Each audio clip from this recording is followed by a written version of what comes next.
एक गांव में किसान नाम का एक मेहनती किसान रहता था। उसके पास एक खूबसूरत घोड़ा था जो खेतों में काम करने में उसका साथ देता था। किसान इस घोड़े से बहुत मोहब्बत करता था और उसे दोस्त की तरह रखता था। एक दिन वो घोड़ा अचानक जंगल की तरफ भाग गया। गांव वाले कहने लगे, कुसान तुम्हारी तो बदकिस्मती है। मगर कुसान परस्कून रहा और बोला, शायद ये अच्छा ही हो। चंद दिन बाद घोड़ा वापस आया और उसके साथ एक जंगली घोड़ी भी थी। सब लोग खुश होकर बोले, अब तो तुम्हारी किस्मत जाग गई। कुसान ने फिर मुस्कुरा कर कहा, शायद ये भी अच्छा हो।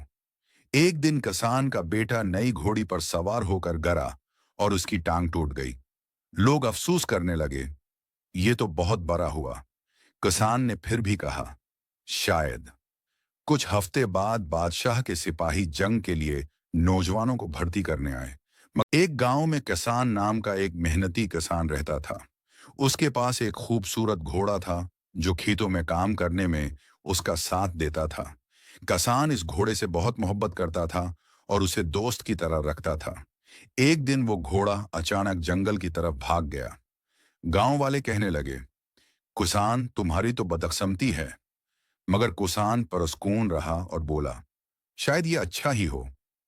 चंद दिन बाद घोड़ा वापस आया और उसके साथ एक जंगली घोड़ी भी थी।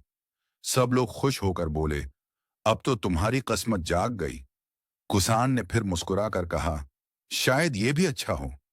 एक दिन किसान का बेटा नई घोड़ी पर सवार होकर गिरा और उसकी टांग टूट गई। लोग अफसोस करने लगे, ये तो बहुत बड़ा हुआ। किसान ने फिर भी कहा, शायद। कुछ हफ्ते बाद बादशाह के सिपाही जंग के लिए नौजवानों को भर्ती करने आए। मगर उसका साथ देता था।